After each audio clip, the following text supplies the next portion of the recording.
মুজা আমার পরে আমি অফিস যাই। মুজা নিয়ে নিলে আমি অফিস যেতে পারবো না, এরকম কোনো নিয়ম নেই। চলো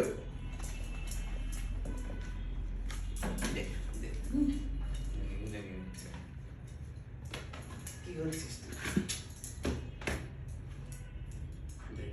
দে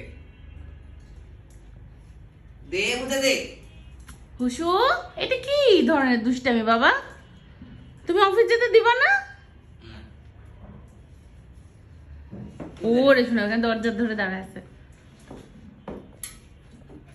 হ্যাঁ হ্যাঁ হ্যাঁ হ্যাঁ, মুজা করতে পারলাম না তোর জন্য। গুটো তুই বাবা হুসুনি, কি হয়েছে শোনা? কি করে অফিস যাবো আমরা? ডিস্টার্ব করলে আর